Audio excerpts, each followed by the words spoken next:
Hallelujah. सभी को जय मसीह की। आइए सुंदर सुबह में अपने परमेश्वर का धन्यवाद करें कि हमारे प्रभु ने हम सभी को सुरक्षित रखा, जीवित रखा, अपनी अनुग्रह में बनाकर रखा। हम अपने परमेश्वर को धन्य कहते हैं। हमारा प्रभु महान है, वो सर्वशक्तिमान है, जो हमें रात को सुलाता है, सुबह नया दिन हमारे जीवनों में देता है कि हम अपने परमेश्वर की महिमा कर सकें। उस खुदा को धन्यवाद करते हैं। आज की सुबह में परमेश्वर का वचन हमसे बातें करना चाहता है कि हमारा प्रभु किन बातों से खुश होता है। ऐसे कौन से बलिदान है जो हम प्रभु को चढ़ाएं और प्रभु खुश हो जाएं। पुराने नियम में तो बहुत रीति के बलिदानों के विषय में लिखा है, लेकिन नया वचन इस विषय में क्या कहता है कि हम क्या प्रभु को चढ़ाएं कि वो हमारे जीवन से खुश हो सके। सो परमेश्वर का वचन कहता है इब्रानियों 13 अध्याय की 16 आयत में, जिसमें वचन इस प्रकार कहता है, भलाई करना और उदारता दिखाना ना भूलो, क्योंकि परमेश्वर ऐसे बलिदानों से प्रसन्न होता है। आमीन। परमेश्वर का वचन कहता है कि भलाई करना और उदारता दिखाना हमें नहीं भूलना है, और परमेश्वर ऐसे ही बलिदानों से प्रसन्न होता है। सो जब हम अपने जीवनों में भलाई करते हैं तो भलाई करना किस रीति से होता है कि हम अपने जीवन में तमाम रीति की कमी घटी परेशानियों से जूझते रहते हैं, लेकिन ऐसी ही सिचुएशन में हम जब लोगों की भलाई करते हैं तो हमारे उन भलाई के कामों से, उन उदारता दिखाने से, यानी अपने मन को नम्र करने से, दूसरों के प्रति अपने मन में प्रेम की भावना डालने से, तरस डालने से, हम अपने मन को अपने प्रभु के सम्मुख दिखाते हैं कि हम क्या सोचते हैं, क्या विचारते हैं और कैसे काम हमारे जीवनों से होते हैं। तो जब हम अपनी कमी, अपनी घटी में से, अपनी परेशानियों में से निकल कर लोगों के विषय में सोचते हैं, उनकी भलाई करने के विषय में सोचते हैं, तो परमेश्वर ऐसे कामों से प्रसन्न होता है। इस संसार में कोई भी व्यक्ति ऐसा नहीं है जिसके पास सब कुछ है और वो बिल्कुल संतुष्ट है। इंसान के पास जितना भी है उसको उससे और अधिक चाहिए, उसको संतुष्टि नहीं है। लेकिन जब इंसान के पास कमी होती है, मतलब एक सामान्य जीवन जीने से भी जब वो घटती में जीता है और ऐसी सिचुएशन में भी वो लोगों की भलाई करने की चौकसी करता है, जैसे कि प्रभु का वचन कहता है कि यदि तुम्हारे पास 2 कपड़े हैं तो एक दे दो उसको जिसको जरूरत है, यदि भी तुम्हारे पास कोई 2 चीजें हैं उसको एक दे दो, कोई तुम्हारे साथ 1 मील चलने के लिए कहे तो उसके साथ 2 मील चल लो। तो ऐसी ऐसी सहायता करने के लिए प्रभु का वचन हमसे कहता है। और जब भलाई के काम हमारे जीवनों से होते हैं तो ऐसे जो बलिदान शब्द यहाँ पर क्यों आया है, क्योंकि जब हम किसी की भलाई करने के लिए जाते हैं ना, तो ऐसा नहीं होता कि हमको कोई भी परेशानी नहीं हो रही। ऐसा होता है कि हम बहुत परेशानी, कष्ट का सामना करते हुए भी लोगों की भलाई करते हैं और मन में खुश हो जाते हैं कि चलो अगले इंसान की भलाई हो गई, उसकी मदद हो गई, हमने वो उदारता को दिखाया है। तो जब ऐसे बलिदान को हम अपने प्रभु को चढ़ाते हैं तो निश्चय परमेश्वर उन सारे कामों को देखकर खुश होता है। कई बार लोग सोचते हैं कि वो ऐसे काम करें कि ऊपर वाला खुश हो, और वो अपने बड़ी बढ़ती में से लोगों को बांटते हैं। जब उनके साथ पास बहुत सारा है उसमें से थोड़ा सा निकाल कर लोगों को देते हैं और सोचते हैं उन्होंने बहुत धर्म के काम किए। लेकिन प्रभु का वचन क्या कहता है कि हमारे हर एक धर्म के काम प्रभु के सामने मैले चिथड़ों के समान है। हम ऐसे कामों से प्रभु को प्रसन्न नहीं कर सकते, लेकिन जब हम अपनी कमी, अपनी घटी में से वो भलाई को दिखाते हैं, वो उदारता को दिखाते हैं जिसके विषय में लोगों को ज्यादा जरूरत हमें दिखाई दे रही है। कई बार हमारे पास इतना भोजन है जिससे हमारा पेट भर सके, लेकिन जब हम लोगों को देखेंगे कि उसको थोड़े भोजन की जरूरत है कि वो जीवित रह सके, तो हम अपना पेट भरना ना देखकर इतना देख लें कि जितना से हम जीवित रहें और जितना से वो पर्सन जीवित रहे। ऐसे ऐसे बहुत सारे उदाहरण हमें देखने के लिए मिल जाएंगे। कई बार इंसान के पास एक फटा कपड़ा होता है और दूसरा कपड़ा सही होता है, लेकिन जो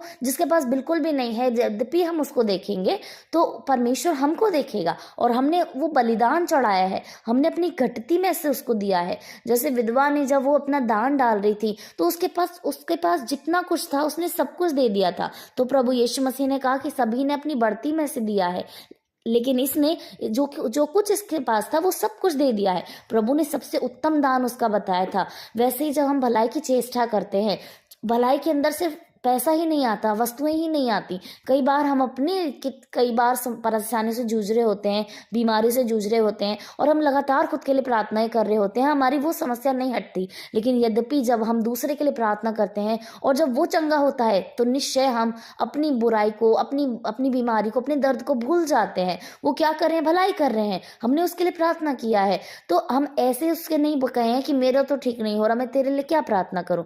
ऐसी बहुत सारी बातें हमारे जीवन जीवनों में होती रहती हैं, जो शरीर से रिलेटेड होती हैं, मानसिकता से होती हैं, आर्थिक रीति से होती हैं, हमें हर तरीके से भलाई करने में चौकस रहना है। हमें उदारता दिखानी है, अपने मन में नम्रता को रखना है, दीनता को रखना है, अपने आप को बड़ा नहीं बनाना, अपने परमेश्वर के सम्मुख अपने आप को छोटा रखना है। और मन में कभी ईर्ष्या, क्रोध की भावनाएं, हमेशा ज़्यादा चाहने की भावनाएं, ये सब ना रखकर जब हम भलाई की बातें करते हैं, भलाई के काम करते हैं, उदारता दिखाते हैं, तो यही बलिदान प्रभु को पसंद है और परमेश्वर इसके द्वारा हमसे खुश होते हैं। और जब खुदा हमसे खुश होगा तो निश्चय कोई कमी, कोई घटी हमारे जीवनों में नहीं रहेगी। बस उस सिचुएशन में जो समय हमारे पास है, हमें खुद को हैंडल करना है, देखना है कि क्या हम ऐसा कर सकते हैं जिससे इस समय में हमारे परमेश्वर को महिमा मिले। हालेलुया। सो आज की सुबह में प्रभु ने हमें सिखाया है कि हम अपने प्रभु को कैसे बलिदान चढ़ाकर खुश कर सकते हैं। ये कोई होम बलि नहीं, मेल बलि नहीं, अन्न बलि नहीं है, परंतु भलाई और उदारता की बलियां हैं जो हम अपने प्रभु को चढ़ा सकते हैं। और इस संसार में ऐसे काम कर सकते हैं कि हमारा परमेश्वर हमें देख के प्रसन्न हो कि यही मेरे शिष्य हैं, यही मेरे बच्चे हैं। हम अपने खुदा को धन्यवाद करते हैं। आइए प्रभु को धन्य कहते हैं। आज की समय में हम अपने पिता को धन्यवाद करते हैं, उस राजाओं के राजा की महिमा करते हैं, प्रभुओं के प्रभु को आदर देते हैं। हालेलुया। धन्यवाद धन्यवाद धन्यवाद राजाओं के राजा, सेनाओं के यहोवा प्रभु, आपकी महिमा हो खुदावन। आपके जीवित नाम को धन्य कहते हैं प्रभु जी। आप धन्यवाद के योग्य हैं। धन्यवाद इस समय के लिए प्रभु, आपने हमें जीवित रखा, आपको धन्यवाद करते हैं। राजा, हमें संभाल कर रखा, आपको धन्यवाद करते हैं। आपने प्रभु हमें धन्यवाद देने का मौका दिया है पिता, वचन पढ़ने का मौका दिया प्रभु, आपको धन्य कहते हैं पिता। धन्यवाद करते हैं प्रभु। आज का जो वचन है प्रभु, कि हमें भलाई करनी है प्रभु, उदारता दिखानी है खुदा, और ऐसे ही बलिदानों से आप प्रसन्न होते हैं पिता। ऐसे काम प्रभु यीशु के नाम से आपके बच्चों के जीवनों में आए प्रभु, वो भलाई की चेष्टा करें, वो उदारता दिखाएं प्रभु, ताकि आप उनसे खुश हो सकें मेरे प्रभु। हर एक वो जन जिसके मन में ये प्रश्न था पिता कि हम आपको कैसे प्रसन्न करें प्रभु, क्या वो काम है प्रभु जिससे आप खुश हो सकते हैं मेरे प्रभु, आज आपने उन्हें बताया है प्रभु कि ऐसे काम उनके जीवनों में होने चाहिए पिता, तो आप निश्चय उनसे प्रसन्न होंगे परमेश्वर प्रभु जी। हम धन्यवाद करते हैं प्रभु, ऐसे मानसिकता, ऐसे विचार, ऐसे काम करने के तरीकों को आप हमें दें मेरे प्रभु, कि हम ऐसे काम करने पाए प्रभु, आप प्रसन्न होने पाए प्रभु जी। हम धन्यवाद करते हैं प्रभु। हम प्रार्थना करते हैं पिता, जितने भी लोग इस समय आपके सम्मुख हैं प्रभु, आपसे मांग रहे हैं पिता, उनकी कमी, उनकी घटी को आपने देखा है प्रभु जी। यीशु के नाम से हम प्रार्थना करते हैं, हर दिक्कत यीशु के नाम से चली जाए, हर परेशानी यीशु के नाम से चली जाए, हर बीमारी यीशु के नाम से चली जाए पिता। जितने लोगों ने प्रार्थनाएं रखवाई हैं प्रभु, अपने सर दर्द के लिए, आंखों में परेशानी के लिए, पेट दर्द के लिए, यीशु मसीह के नाम से आप उस एक एक जन को हील करें प्रभु, जो इस समय में परेशानी से ग्रसित है, दर्द में है, यीशु मसीह के नाम से इस समय वो चंगाई को पाए प्रभु। हालेलुया। आपका चंगाई का आत्मा कार्य करे प्रभु, और हर एक जन को चंगाई दे मेरे प्रभु जी। Thank you Jesus, holy spirit. आपका वचन कहता है मांगने के द्वारा आप सब कुछ देने वाले हैं। आपका वचन कहता है खटखटाओ तो तुम्हारे लिए खोल दिया जाएगा, ढूंढो तो तुम पाओगे। आज आपके बच्चे जो चंगाई को ढूंढ रहे हैं पिता, आपके द्वार पर खटखटा रहे हैं, यीशु के नाम से वो जो मांग रहे हैं उन्हें मिल जाए प्रभु। आप उन पर बड़ी कृपा करें, आप उन पर बड़ी अनुग्रह करें खुदा। Hallelujah Jesus. धन्यवाद आज के दिन के लिए प्रभु, धन्यवाद आज की चंगाई के लिए, धन्यवाद आज के वचन के लिए प्रभु। आपने इस वचन के द्वारा हम सभी से बातचीत की है और हमारे मन में इस वचन का एक स्थान बनाया है। आपको धन्यवाद करते हैं प्रभु। हम प्रार्थना करते हैं आज के पूरे दिन में आप हमें संभालें, हमारी सुधि रखें खुदावन। जो कार्य हम करते हैं उसमें यीशु मसीह के नाम से हम सफल हों, बाहर जाते में हम सफल हों, भीतर आते में हम धन्य हों।